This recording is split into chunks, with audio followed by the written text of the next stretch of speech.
Hi guys, welcome back to my brand new collection video. Today we're going to be checking out my HMV Premium collection update video.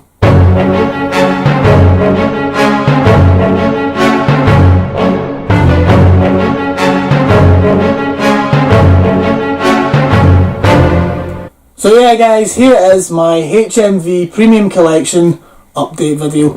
I'm going to give you a list of some titles that I got. For those of you who don't know, HMV do like an exclusive Blu-ray collection. Some titles have been released before, other titles is brand new to Blu-ray, so it is quite cool. You get the best of both benefits of both worlds.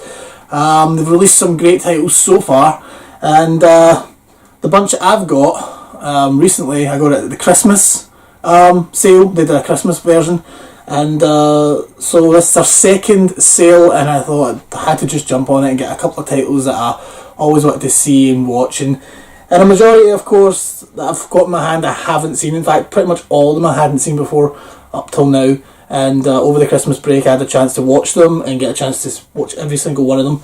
So yeah guys, I'm going to go right and dive right into them for your viewing pleasure.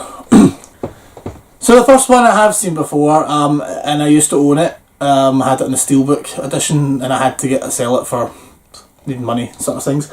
And that was Streetcar Named Desire. Classic film. If you haven't seen it, it's definitely one of my favourite Marlon Brando films. One of his older favourites anyway.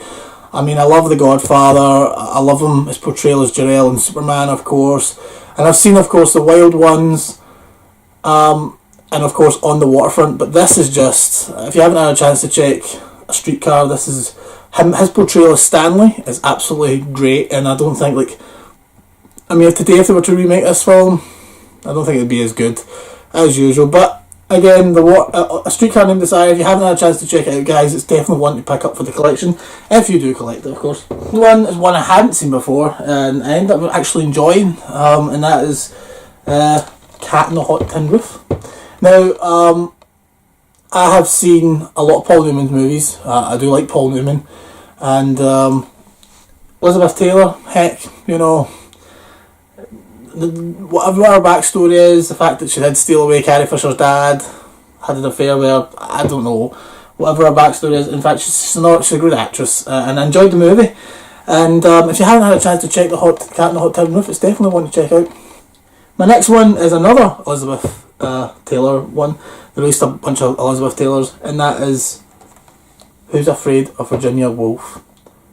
Now, I can see why she won an Oscar for this.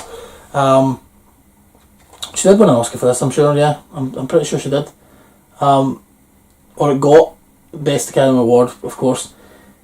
I can see why. Her portrayal in this is absolutely amazing. And this just shows you how good of an actress she actually is. And not to forget, I do enjoy her little sort of cameo performance in the Flintstones, but that's just like me as a kid, that's the first thing I seen her in. But of course, like, if you haven't had a chance to check Who's Afraid of Virginia Woolf, I recommend you do so. It's a very good movie. Taking a little different spin here. With the premium collection, they've went on to gangster movies, the very old 1930s gangster movies, and we've got James Cagney in White Heat. Top of the world, mum. I'm telling you, absolutely great movie. I've genuinely really enjoyed this. I can't even I don't want to obviously go into a review or anything like that, but I had a lot of fun watching this. I was surprised. And some of the older gangster ones are actually good. I mean, of course we've got Goodfellas and Casino and all these great gangster movies that we have today, but, like, you know, if it wasn't for these movies, we wouldn't have the movies, because it's like Martin Scorsese, like, these are the ones that Martin Scorsese grew up in, and we wouldn't have what we had today if it wasn't for these movies. Another James Cagney one, The Public Enemy, which I have to say I thoroughly enjoyed. Again, Martin Scorsese recommended it on one of his documentaries. This is what he grew up, went to cinema to see, and still holds the test of time. Of course, it's like 1930s black and white. Oh, I don't want to see that for all your youngster viewers. But I do recommend, you know, you can't beat the old black and white movies. Trust me, I know what I'm talking about. I'm a doctor. Anyway, Little Caesar is the next one on my that I got, and that's also 1931. And it was another one that Martin Scorsese recommended. He said he went to the cinema and saw a double feature of Little Caesar and The Public Enemy back to back, and he says that this is what, you know, going to pictures to see these movies just was amazing. And of course, if you haven't had a chance to check it out, check it out. One that I've just recently finished watching a couple of nights ago and I've thoroughly enjoyed is Body Heat. And I like Kathleen Turner. Of course, I love her in like Romance in the Stone, Jewel of the Isle, War of the Roses, films like that. Even love her portrayal in the character of the man with two brains. Love her in some of her other stuff like The Serial Mum and things like that. Great movie. I was amazed. I don't even know if this might be even her earliest performance. I haven't had a chance to check.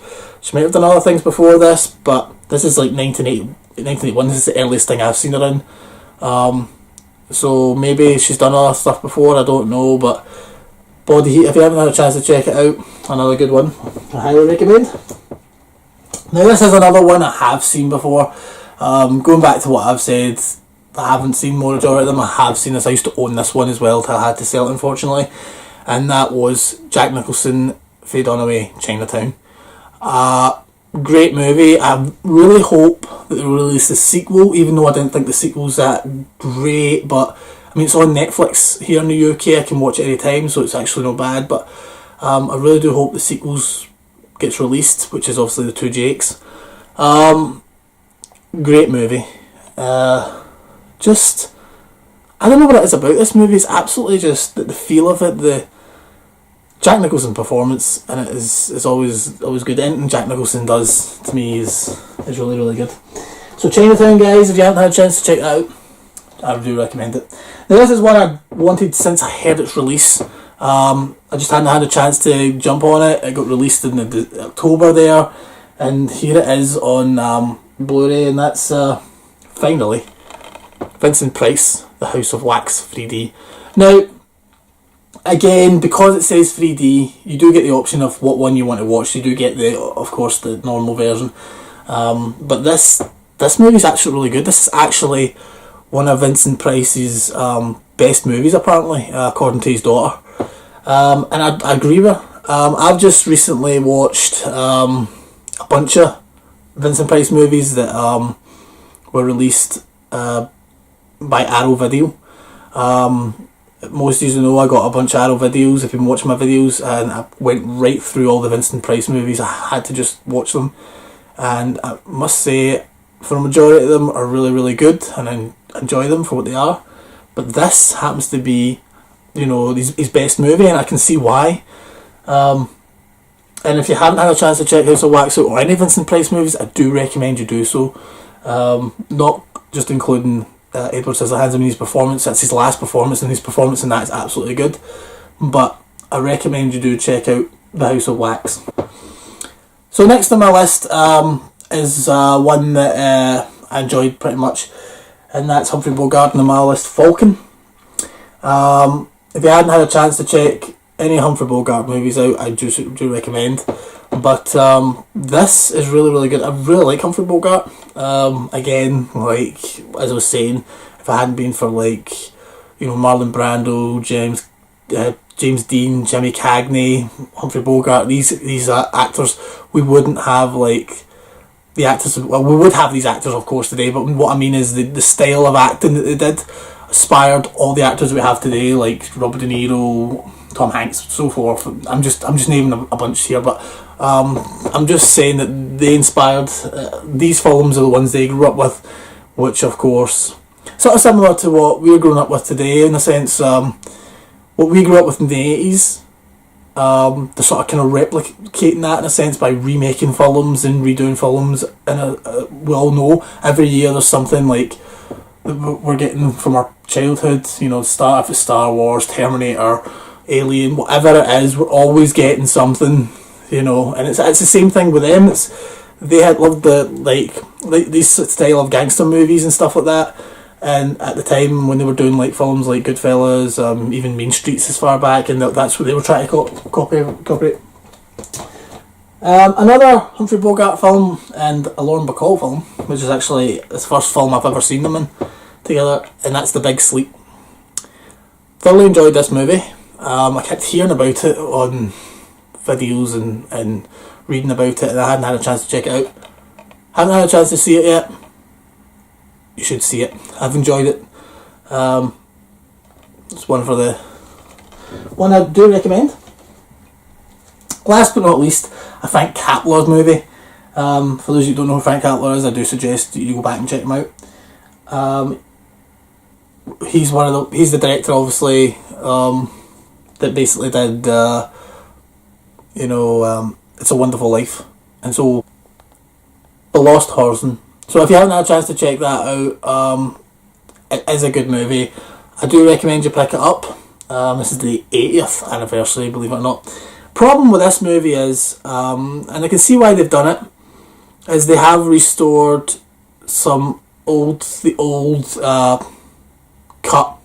Apparently the cut had, over the years, had been lost, and they basically recut it for television. And I think what they done was, the scenes that did get lost, they just cut them out entirely.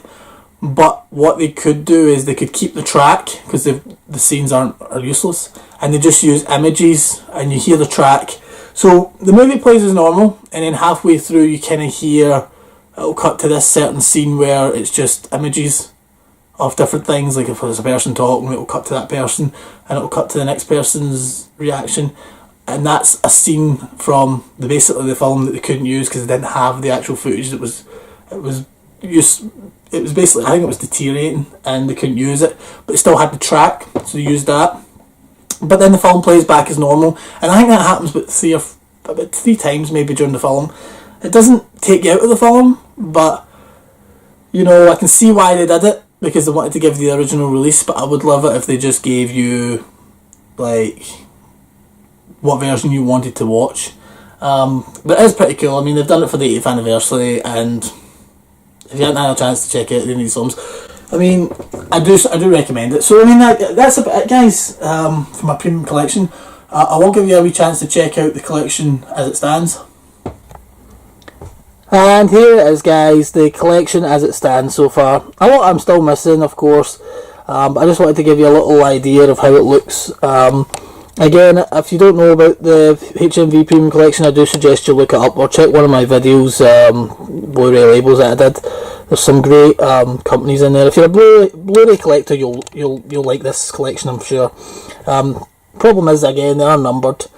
So, for example, if you're a collector like me, this can bug you. Some people won't care. They'll just organise a collection in any old way, and they don't really care as long as they have the film and stuff like that, and that's fine. But for somebody like me, like an organiser, I would rather like have it as the numbers are and put them in number order. And so yeah, guys, I mean, the collection as it stands is pretty good. I do recommend you getting, if you haven't had a chance to get them and check them out. But as I say, guys, there's some titles in there you love, maybe some titles that you won't love, maybe you don't want to collect them all, maybe you just want to have certain few, and that's fine. But I do recommend you do give it a chance. You'll always be, there's always like cards inside it, like maybe booklets or cards, postcards I think they call them, and so you're always guaranteed something. And most of them do have special features. I think majority of some don't, like they've just got a trailer and things like that. But that's, I mean, it isn't like dual format version. They've not spent a lot of money and time to go out and get certain special features made like Arrow have, but it's still pretty good to have it in the collection. Anyway, guys, I'm going to wrap up here, and that's all it is for this episode. Don't forget to subscribe for more if you enjoyed this video. Like, subscribe, share, do all that stuff. And I'll see you in the next collection video. Till next time, guys, take care. Bye-bye.